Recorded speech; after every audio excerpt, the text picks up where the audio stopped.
Okay, welcome back everybody. We're going to be talking a little bit in this video about acid ionization.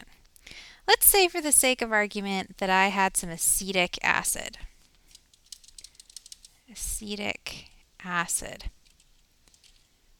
which if you go and check one of your charts, you will see is a relatively weak acid. It's not a terribly strong acid. It is in fact the acid which you find in pretty small quantities in vinegar. So you consume it on a semi-regular basis. So let's say I wanted to take acetic acid, the formula for which is HC2, H3O2 in its liquid form, and that we wanted to dissolve that in a solution of water, which again would be, for all intents and purposes, distilled white vinegar. Well, chances are pretty good, we know by now, that an acid is going to dissociate to some extent in water, right? We will get some dissociation, and that will lead to equilibrium, right? So some of these acetic acid molecules, the H over here in front is actually going to pop off and head over to live with the water molecule, and that's going to give us a hydroxide cation, which we know again. So these should look pretty familiar when it comes to talking about acids and bases. And in this case, an acetate ion as well, which is, guess what, where the term acetic acid comes from. And that is in an aqueous solution as well, obviously. Okay, so just thinking about this in terms of what we already know about the equilibrium constant, and how that tends to play out, we can guess, we probably should guess, that in this case, K would equal the concentration of hydroxide ions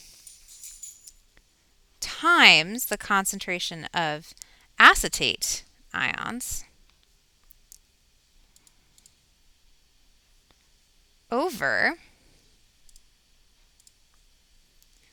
our acetic acid concentration,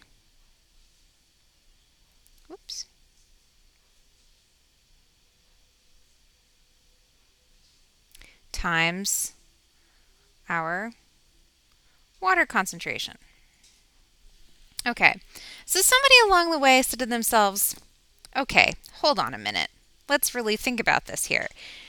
Essentially, there's so much more water in the solution than acetic acid.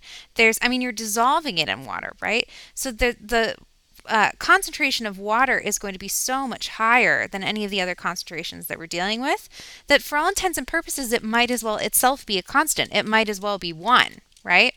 And so somebody came along and said, okay, well, I want to have a constant where I don't even have to think about H2O. Like I know that I'm dissolving it in H2O.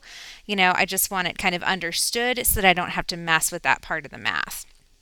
Smart guy. And that's why we created Ka, right? Which is what's called the acid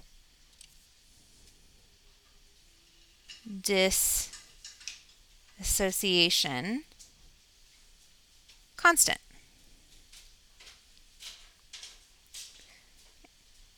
And essentially all it is again K, but with H2O removed, right?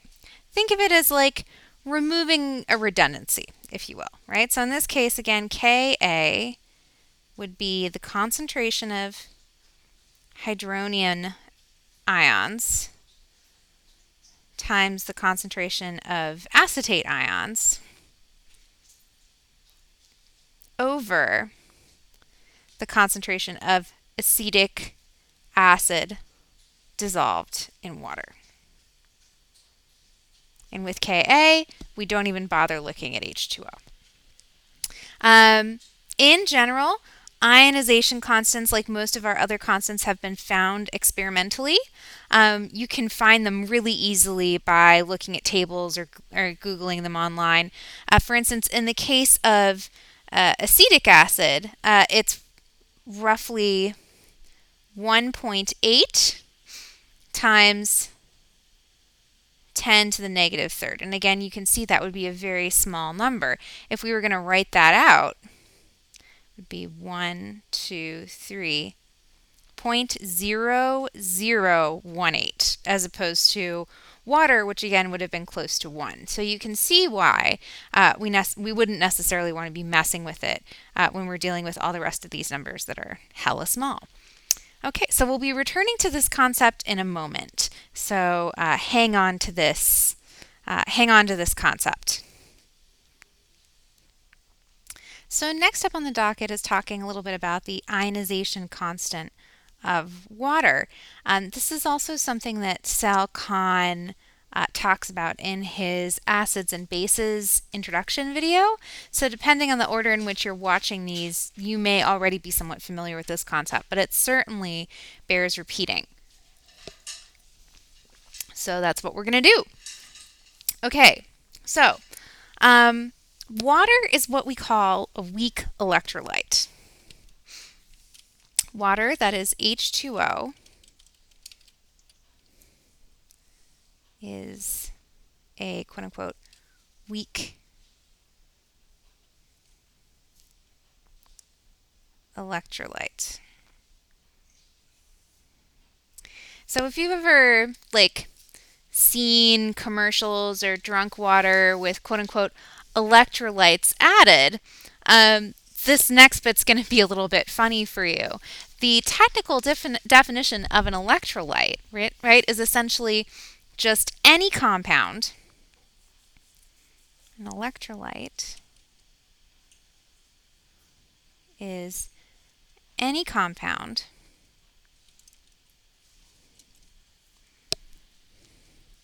that ionizes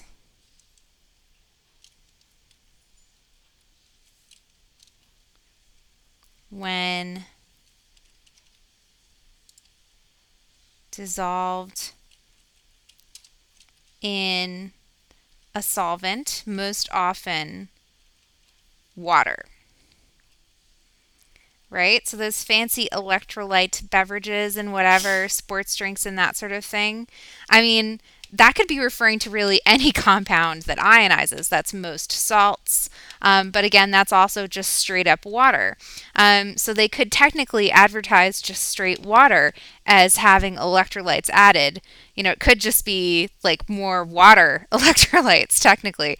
I just think that's funny. Just another example of chemical terms in advertising that have no basis in reality. Anyway, so H2O is a weak electrolyte. Essentially what this means is, just what I said.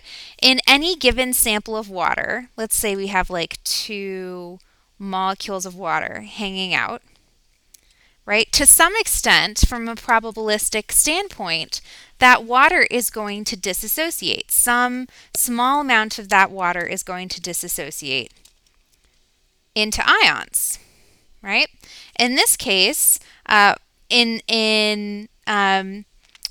going to happen is that you're going to have one of these H's pop off, essentially, right? And go and join the other water molecule. So if we've got our O and our 2 H's, and then over here our O and our 2 H's, essentially what's going to happen is that one of these H's is going to literally move from one molecule to the other, right? So that now we have what's called a hydronium ion. You heard me refer to that in the previous lecture. And a hydroxide ion. Hydronium and hydroxide.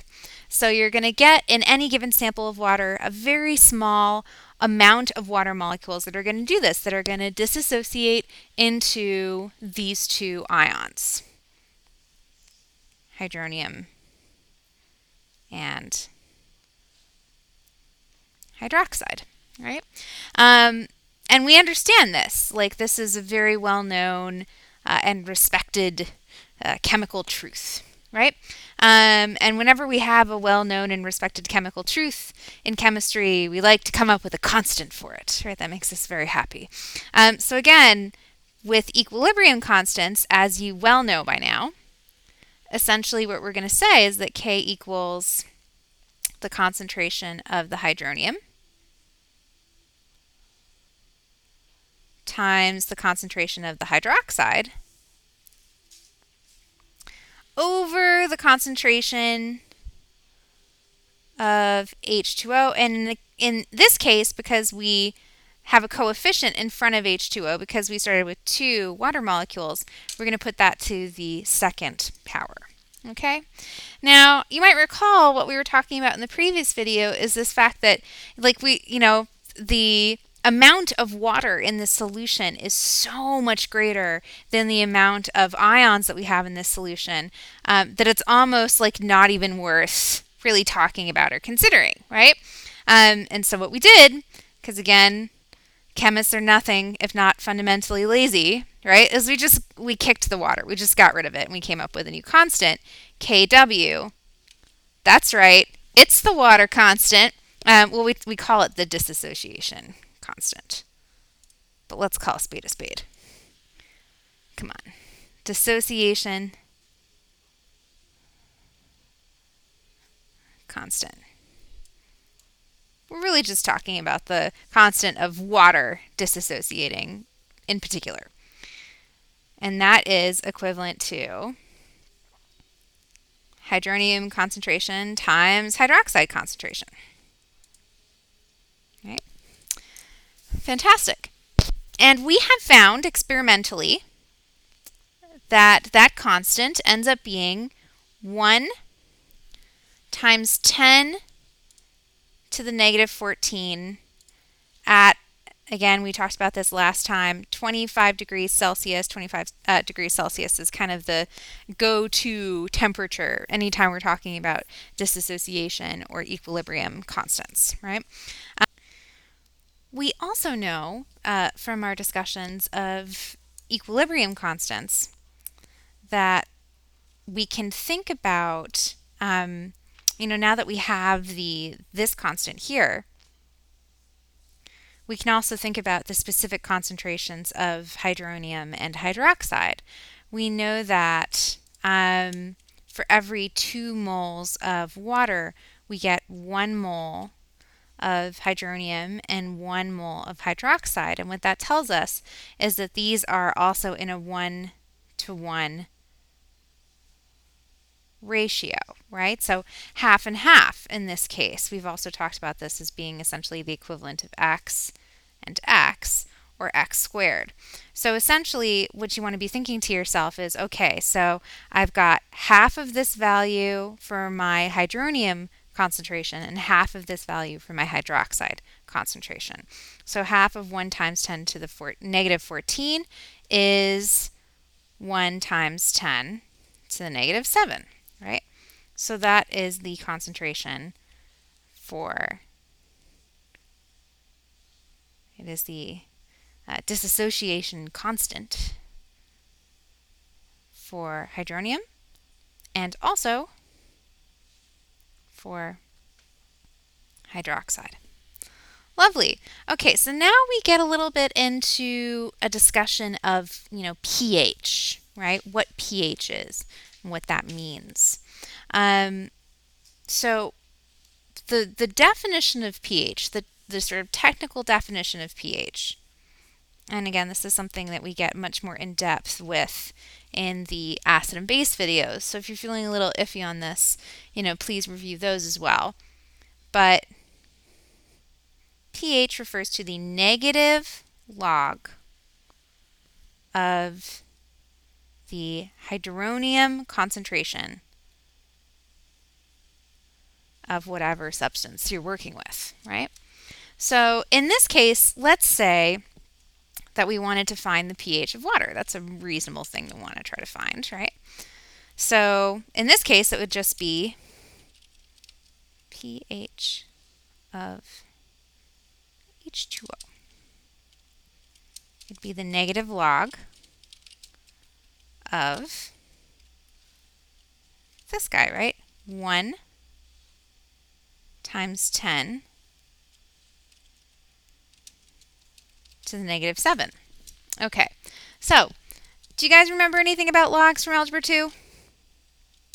Yeah, that's what I thought. So let's do a quick review of that. All right, so just remember that whenever we talk about, for instance, straight up log, we're sort of implicitly referring to log base 10, right? So let's say that I tell you that I have log 2 or log base 10 2, and I want to know what that equals. Let's say that equals x, right? You could rewrite this. This is just a fancy way of saying 10 to the sum power, to the x power, equals 2, right? That's all it is. And you've got a log button on your calculator. Straight up log refers to base 10. I encourage you guys to make use of it. Just a heads up, you will not have access to a calculator on the SAT chemistry test. So get comfortable with doing at least simple logs in your head if you can. All right, so going back to this guy over here, right? Negative log of 1, right? If we just want to separate these out, the negative log of 1 log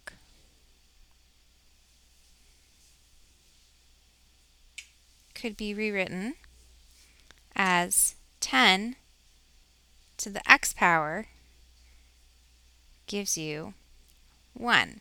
Okay, well, what would give you, what exponent would give you 1? Oh yeah, that's right. 0, right? So in other words, this cancels out, right? So now let's take a look at the second part of my log. This is negative log 10 to the negative 7 power. You guys might also recall, or you might totally not recall at all, right? It's also entirely possible that this can be rewritten negative 7 times negative log of 10, right?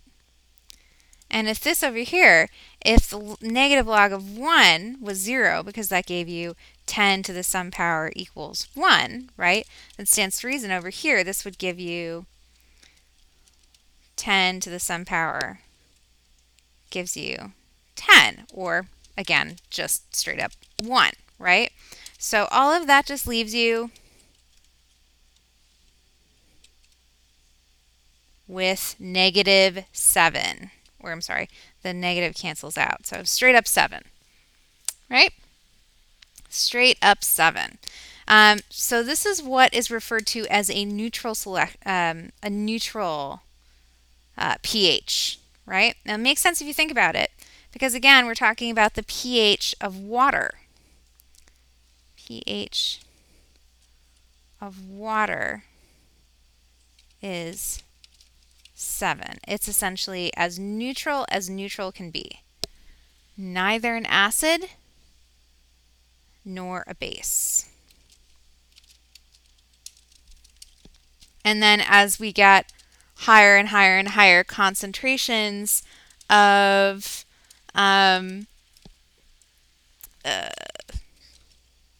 so like for instance, as we move closer and closer and closer to 0, right, we get more and more and more acidic. And as we move closer and closer and closer to 14, we get more and more basic.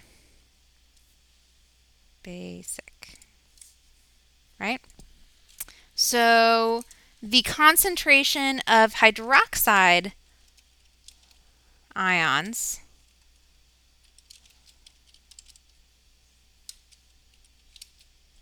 over here is going to be 10 to the 0 power, versus over here it's going to be 10 to the negative 14th power. And again, 7 is right here in the middle. It is the neutral zone. Okay.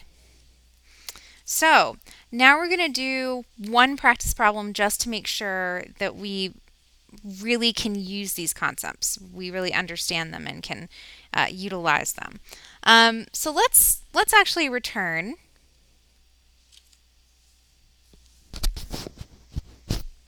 Ooh, sorry, I thought I was going to sneeze there for a second. To our original example from acid ionization, the acetic acid example. Let's say that we have a point. Here, let me get me back to where I was. Yeah, okay. Let's say that I have a 0.1 molar concentration of acetic acid dissolved in water.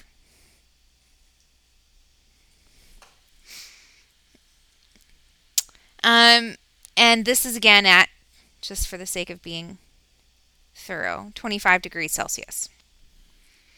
Okay, which is where we want it to be at. Remember from our previous discussion that the acid dissociation constant for acetic acid is 1.8 times 10 to the negative 5. Okay, so we're going to do a couple things. First thing I want us to do is to find the concentration of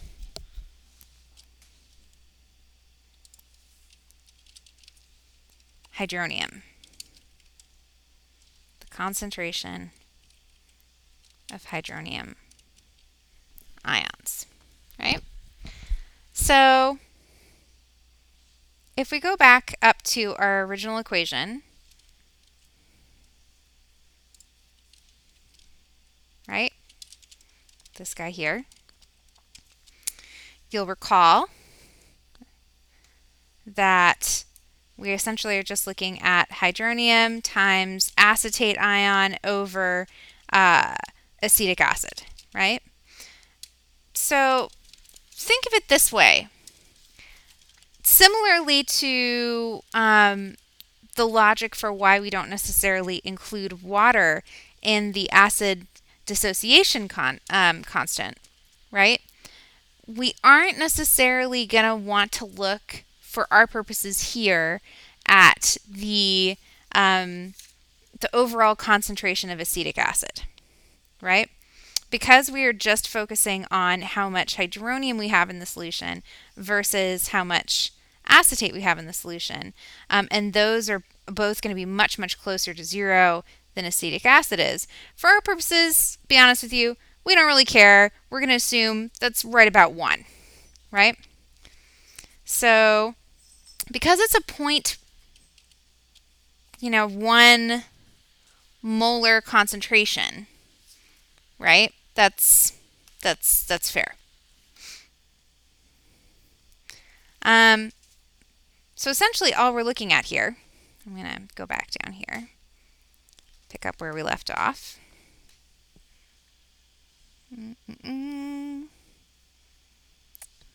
Let's do a nice blue. Or maybe a red, actually. Yeah, I think red works here. All right. Is we're going to look at the proportion between hydronium and hydroxide. Or I'm sorry, in this case, hydronium and acetate.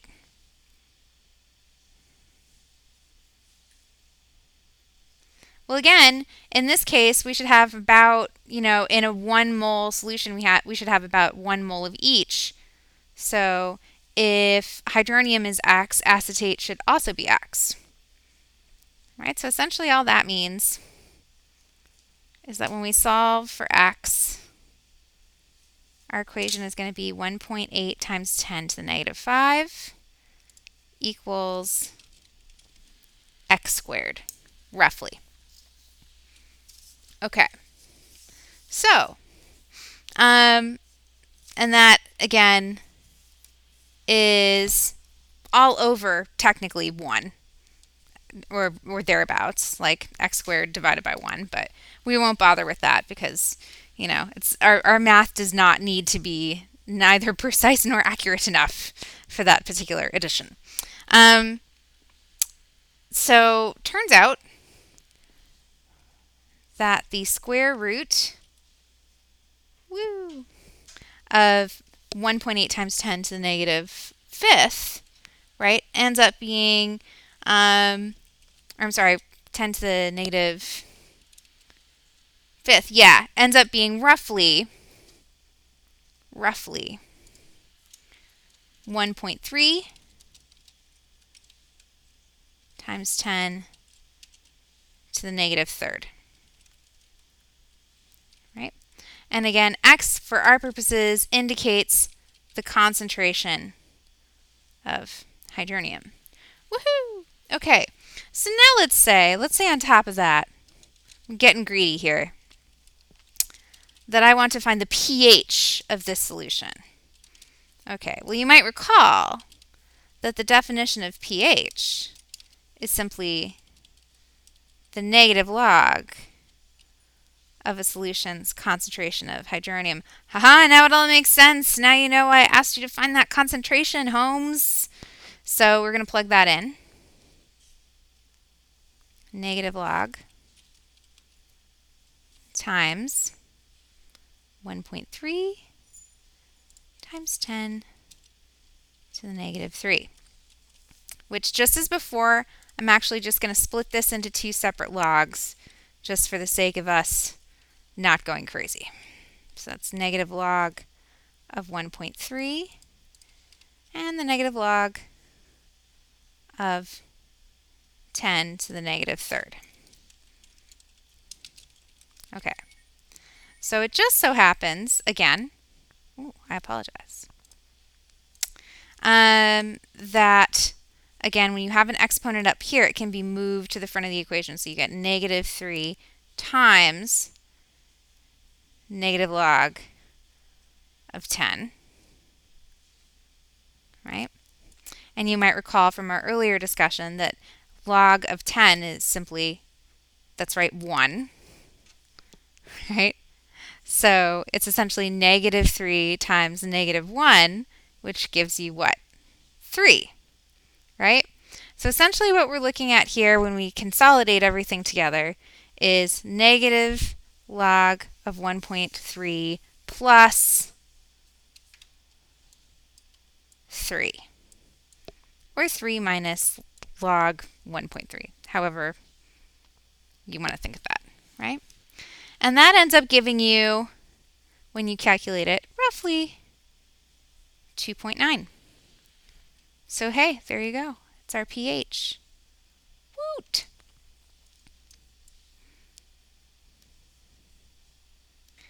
Okay, just one more thing I want us to find, one more thing I want us to try, and then I promise I will put us all out of our misery, right? And what I want us to find now is the percentage of dissociation,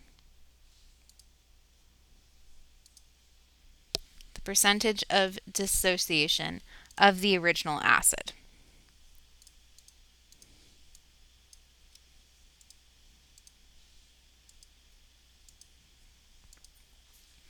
Right, so to set that up, essentially I'm just going to express that as percent dissociation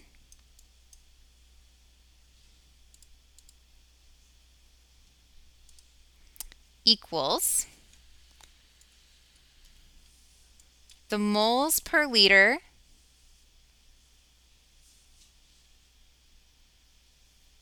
that dissociate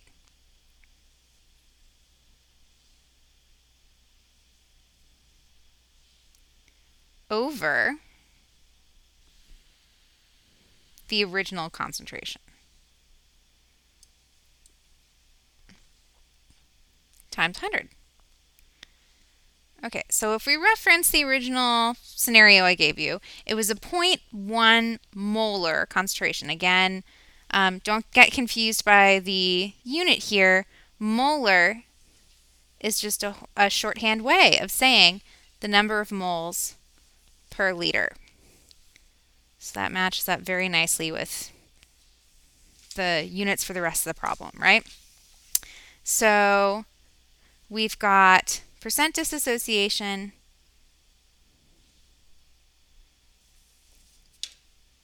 where on the bottom we have 0.1 because that was our original concentration of acetic acid. And the amount that dissociated, again, we already found that, was 1.3 times 10 to the negative third. 3 times 10 to the negative third moles per liter, right? And that's all times 100.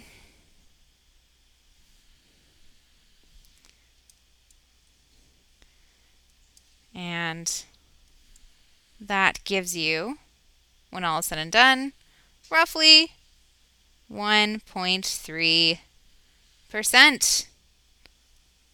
Huzzah!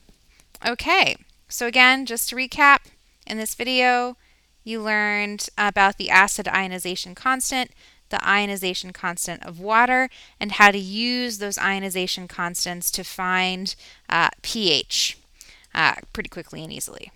You also figured out how to ascertain from the concentration of hydronium, in addition to the pH, also the percentage of dissociation. Okay, see you in the next video.